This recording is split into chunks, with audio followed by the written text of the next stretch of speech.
What did your girlfriend do after she saw that your banana was less than 3 inches? I'm with my girl, and we're about to take things to the next level when she reaches down and grabs my banana. But then she looks up at me, disappointment written all over her face. Is that it? She says, pointing at my manhood. I'll admit I was embarrassed. But I tried to play it cool and said, hey, it's not the size that matters, it's how you use it. But she wasn't having it. She stood up, grabbed her stuff, and stormed out of my room.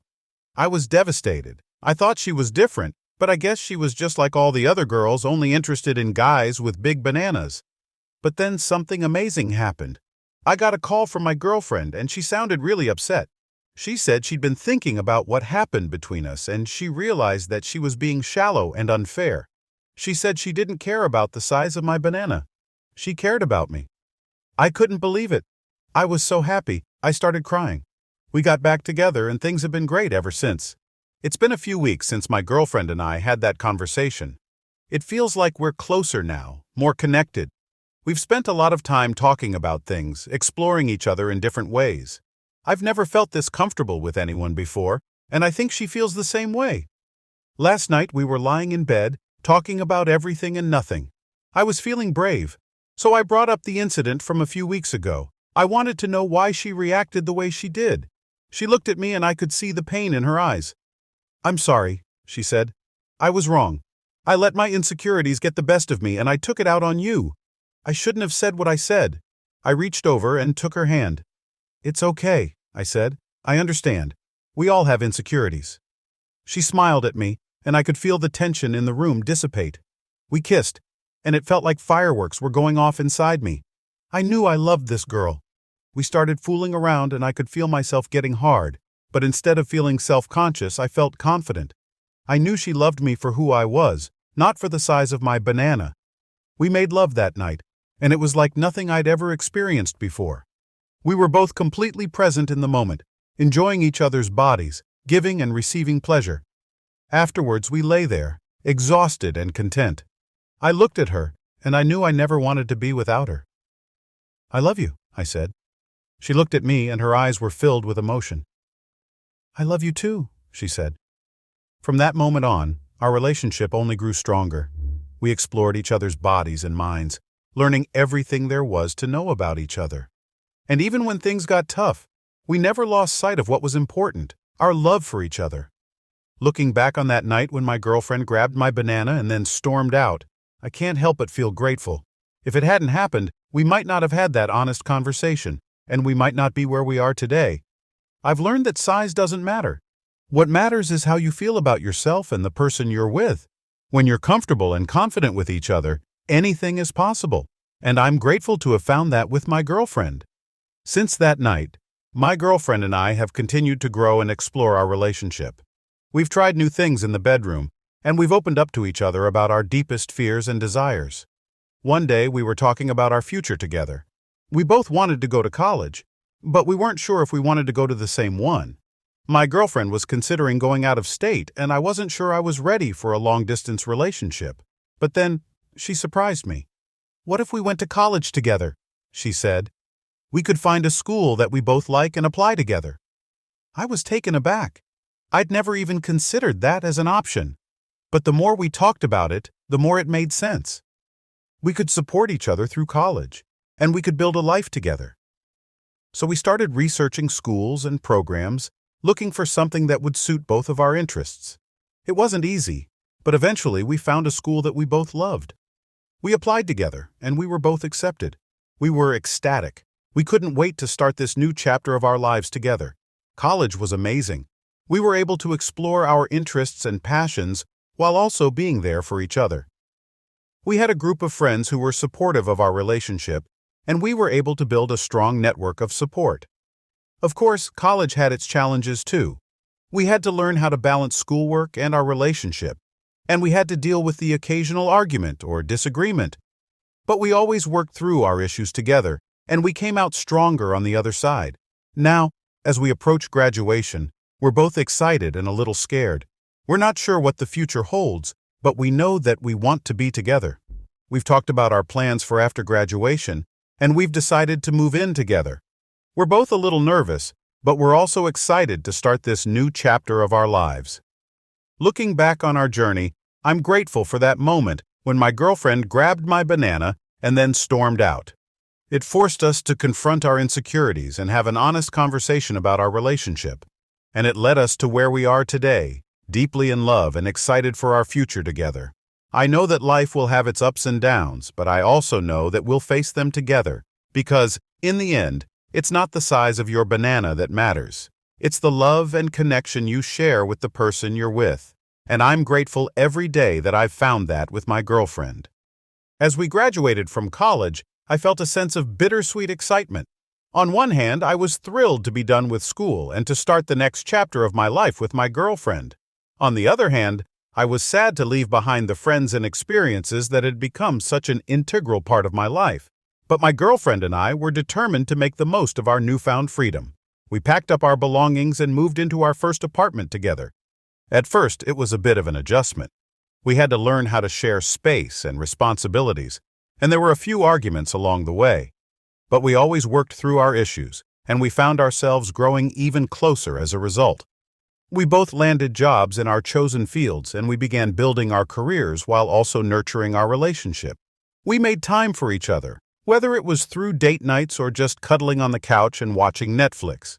As time went on, we started talking about the future.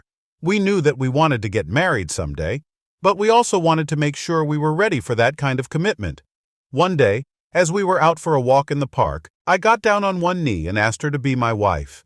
She said yes, and we both cried tears of joy. Planning the wedding was a whirlwind experience, but we managed to pull it off. It was a beautiful day, surrounded by our friends and family. And as I stood at the altar, watching my bride walk down the aisle towards me, I knew that I was the luckiest man in the world. Since then, we've continued to build our life together. We bought a house, started a family, and went through all the ups and downs that come with that.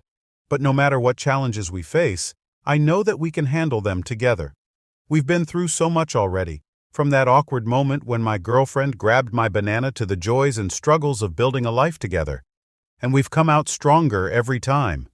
Looking back, I can't help but feel grateful for that moment of vulnerability and honesty that brought us to where we are today. It was a difficult and embarrassing moment, but it forced us to confront our fears and insecurities and to be honest with each other. And in the end, that honesty and vulnerability laid the foundation for a relationship that I know will last a lifetime. So to anyone out there who's struggling with their own insecurities or fears in a relationship, my advice is simple. Be honest. Be vulnerable. And don't be afraid to have difficult conversations. Because sometimes the things that seem most embarrassing or uncomfortable can lead to the most growth and the most rewarding experiences of your life. Years passed and our love only grew stronger.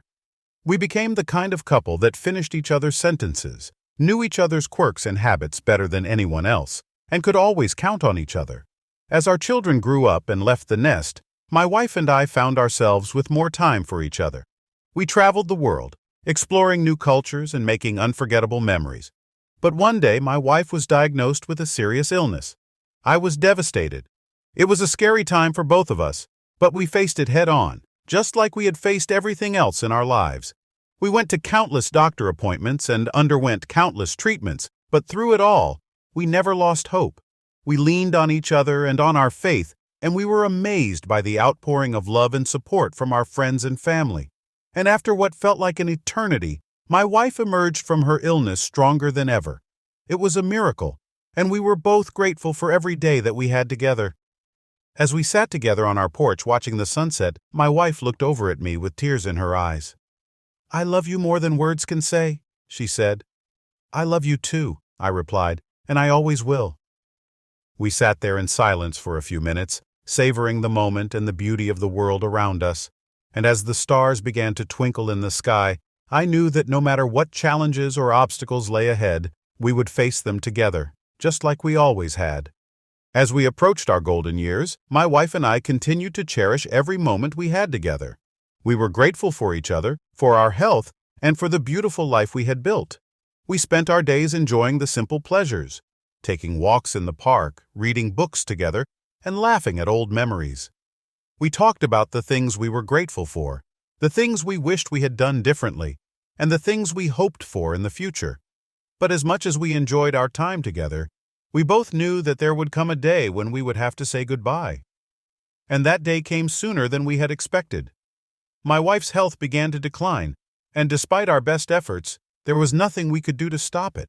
We spent as much time together as we could, savoring every moment and telling each other how much we loved each other. And then, one day, she was gone. I was devastated. It felt like a part of me had been ripped away, and I didn't know how I would go on without her. But as the days turned into weeks, and the weeks turned into months, I began to realize that my wife had left me with something beautiful. A lifetime of love and memories that no one could ever take away. I knew that my wife wouldn't want me to be sad forever. She would want me to keep living, to keep cherishing the moments and the people in my life. And so, that's what I did. I volunteered at the local hospital, spending time with patients who needed a listening ear and a kind heart. I joined a book club and started taking dance lessons, and even though it was hard, I started dating again. It wasn't easy to put myself out there, to be vulnerable and open to the possibility of love again. But I knew that my wife would want me to be happy. And that's what I kept in mind as I navigated the world of dating in my later years. And then, one day, I met someone special. She was kind and thoughtful, with a smile that lit up the room. We shared similar interests and values, and we quickly became inseparable. As we grew closer, I couldn't help but think of my wife and how much she would have loved this woman. But I also knew that my wife would have wanted me to be happy, no matter what that looked like. And so, I allowed myself to fall in love again. It wasn't the same kind of love that I had shared with my wife, but it was just as beautiful and meaningful in its own way. As I looked back on my life, I realized that love comes in many different forms, and that it's never too late to find it. Whether it's the love of a partner, the love of a friend, or the love of a memory, it's all valuable and worth cherishing. And so, as I approached the end of my life, I did so with a sense of peace and contentment. I knew that I had loved deeply and been loved deeply in return, and that was all that mattered in the end. The end. Please subscribe if you enjoyed this story.